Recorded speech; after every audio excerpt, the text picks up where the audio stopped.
Hello मित्रों। तो उनके चेलों ने उन्हें पहचान लिया, है ना? तो जब रोटी तोड़ते समय उनको कैसे उन्हें पहचाना, उन्होंने बता दिया। वे ये बातें कह ही रहे थे कि वे आप ही उनके बीच में आ खड़ा हुआ। वाह जी वाह! तो यीशु मसीह जब वो यीशु मसीह का वायदा है कि 2 या 3 जब मेरे नाम में इकट्ठा होंगे तो मैं उनके बीच में हाज़िर हो जाऊँगा। तो यीशु मसीह उनके बीच में हाज़िर हो गए थे। घर का जो जो कमरे में बैठे तो कमरा बंद था, लेकिन अब उनके अंदर आ गए यीशु मसीह। तो उनके बीच में आ गए। तो वे आप ही उनके बीच में आ खड़ा हुआ और उनसे कहा कि तुम्हें शांति मिले। यीशु मसीह का सबसे पहला शब्द है शालोम। शालोम एक जो मुस्लिम लोग कहते हैं ना, सलाम अलैकुम, तो ये हिब्रू शब्द है शालोम। शालोम अलैकुम, शालोम अलैखेम। तो ये हिब्रू शब्द है, हिब्रू भाषा है। तो अरबी में सलाम सलाम अलैकुम का सलाम अलैकुम कहते हैं, और ये हिब्रू लोग उसे कहते हैं शालोम आलेखेम। तो यानी कि तुम्हें शांति मिले। तो यीशु मसीह उनके बीच में आके कह रहे तुम्हें शांति मिले। परंतु वे यानी कि उनके चेहरे सब घबरा गए और डर गए और समझे कि हम किसी भूत को देखते हैं, किसी भूत को देख रहे हैं। उसने यानी कि यीशु मसीह ने उनसे कहा, क्यों घबराते हो और तुम्हारे मन में क्यों संदेह उठते हैं? मेरे हाथ और मेरे पाँव को देखो कि मैं वही हूँ, मुझे छूकर देखो, क्योंकि आत्मा के हड्डी मांस नहीं होता जैसा मुझ में देखते हो। अब देखो कितनी रहस्य की बात है। यीशु मसीह पिछले दिन मारे गए थे और सुबह सुबह सुबह वो जीवित हो उठे। तो वो अभी भी शारीरिक देह में थे, शरीर के देह में थे, लेकिन वो मरे हुए थे। ये जो देह है यीशु मसीह के पास, वो शारीरिक देह है लेकिन दैवी है। वो कहीं दीवार के आर पास भी जा सकते हैं। और गांव में जो दोनों के साथ जो चल के बातें कर रहे थे, तो वहाँ भी उनके बीच में आके खड़े हो गए थे। और वहाँ से अभी एकदम फटक से यहाँ पर आ गए, और वो भी उनका दरवाज़ा बंद था, फिर भी अंदर आ गए। तो ये उनका जो अलौकिक कार्य यीशु मसीह का अब शुरू हो रहा है, धीरे धीरे आपको समझ में आएगा। तो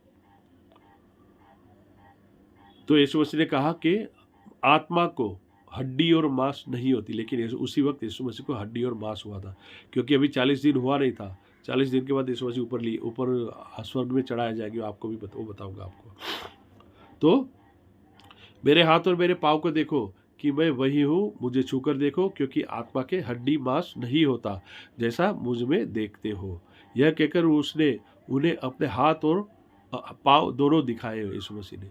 जब आनंद के बारे उनको यानी कि उनके चेलों को प्रतीति न हुई और आश्चर्य करते थे, तो उसने उनसे पूछा, क्या यहाँ तुम्हारे पास कुछ खाने को भोजन है?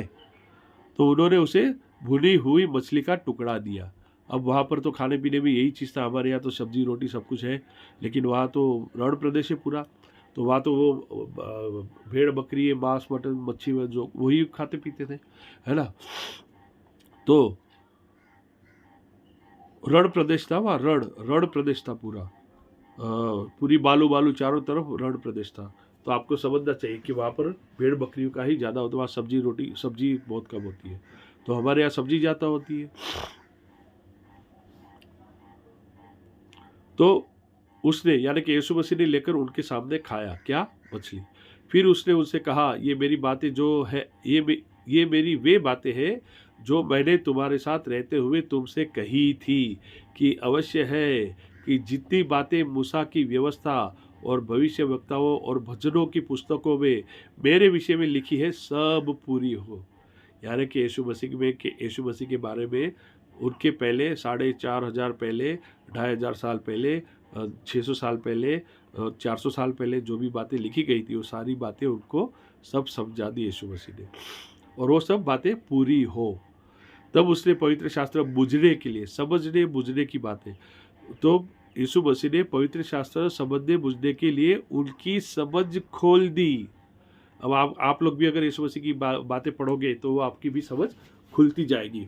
तो आप जब आपकी समझ खुलेगी तो आपको यीशु मसीह क्या है धीरे धीरे समझ में आ जाएगा। मेरे साथ बने रहोगे तो आपको सब समझ में आ जाएगा।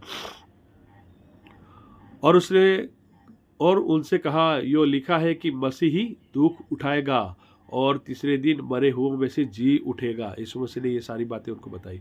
और यरूशलेम से लेकर सब जातियों में मन फिराव यानी मन फिराव और पापों की क्षमा का प्रचार उसी के नाम से किया जाएगा, उसी के नाम से, यहाँ के यीशु मसीह के नाम से किया जाएगा। तुम इन सब बातों के गवाह हो, क्योंकि उनके चेले उनके साथ में ही थे और उनके चेले सब इस बातों के गवाह है। और देखो, जिसकी प्रतिज्ञा मेरे पिता ने की है, मैं उसको तुम पर उतारूंगा, और जब तक स्वर्ग से सामर्थ्य न पाओ, यानी कि स्वर्ग से तुम्हें सामर्थ न मिले, तब तक तुम इसी नगर में यानी कि यरूशलेम में ठहरे रहो। तब वह उन्हें बैतनिया तक बाहर ले गया, बैतनिया नाम का जो गांव है वहां तक बाहर ले गए, और अपने हाथ उठाकर उन्हें आशीष दी। यीशु मसीह ने उन्हें हाथ उठाकर आशीष दी, और उन्हें आशीष देते हुए वह उनसे अलग हो गया और स्वर्ग से उठा लिया गया। उनको यीशु मसीह अपने आप स्वर्ग में उठा लिए गए, तो हवा में उड़ने लगे, और वे उसको दंडवत करके बड़े आनंद से लौट गए। उनके चेलों ने उसको देखा, यीशु मसीह को भी आकाश में चले गए और बादल ने उनको छुपा लिया, और वो चले और फिर उसके सारे चेले दंडवत करके बड़े आनंद से यरूशलेम को लौट गए और लगातार मंदिर में उपस्थित होकर परमेश्वर की स्तुति किया करते थे। तो उसके चेलों ने ये काम किए। अब ये यीशु मसीह के जोहल ने जो ये बातें लिखी है, अभी कल मैं आपको इसके बाद में दूसरा वीडियो में दूसरे चेले ने क्या देखा था उसकी बात में बताऊंगा। प्रभु यीशु से आप सबको शांति और आशीष दे, और आपकी सारी चिंता परेशानी दूर करे। आपके घर में जो भी कोई बीमार हो, सब यीशु के नाम से चंगे हो जाए, और सबके ऊपर आपकी यीशु मसीह का आशीष सबके ऊपर उतर आए। सारा आदर सारी यीशु मसीह आपको मिले, यीशु के नाम से मांगते हैं, आमीन।